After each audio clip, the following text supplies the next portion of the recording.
Pwede pakibigay kay Kim para makatulong ako sa pangailangan nila. Ay, wait lang. Yan.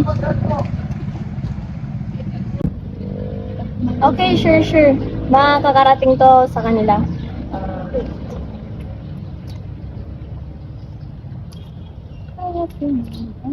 Ayan.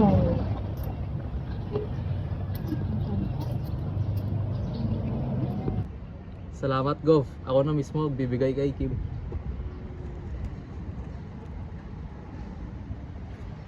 Kap, pakibigay na lang to kay Kim. Sige, Mayor, salamat. Sige, maaasahan mo ko dito. Mabibigay ko to sa kanila. Malaking tulong to sa kanila. Sige. Ay, sandali.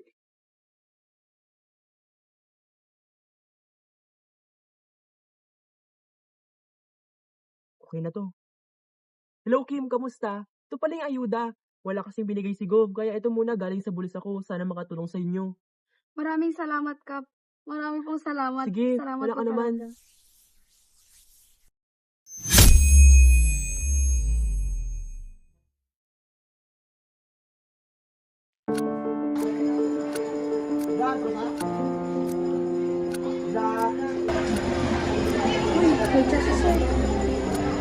Bakit be?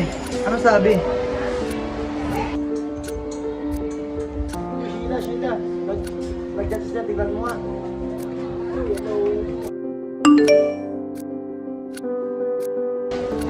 Lo, gaba naman tayong eh. Tayo magbabayad? Bakit? Wala bang pension school? Wait lang, nag-chat ulit si Sir. Shucks! Sabi niya dito 9:30 daw start na ng exam. Late case magbabayad ng 100? Ha? 100? Ha? 9 na. Di tayo abot. Ang layo ng Tuwegaraw.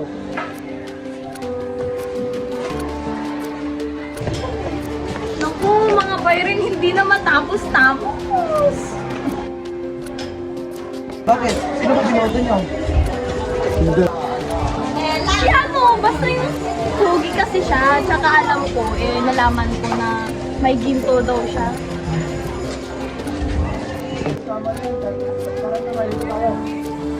Aray ko naman!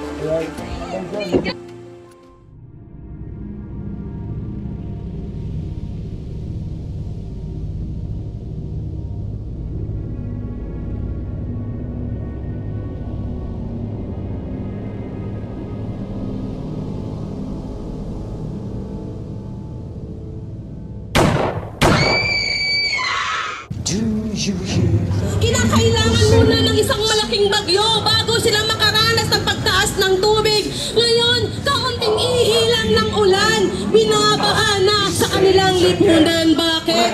Dahil dyan sa DPWH na nilalagakan ng trilyon na pondo.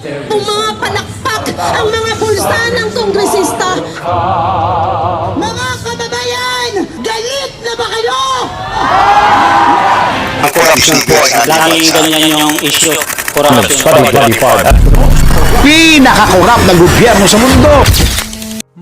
Habang sila nagpapayaman sa perang para sa bayan, may batang gutom na tumaasang darating ang tulong na di na dumarating. Ang perang para sa gatas, naging sardinas, at ang kinabukasan ng bata, ninakaw ng kasakiman. Tanong, sino ba kasi ang iboboto?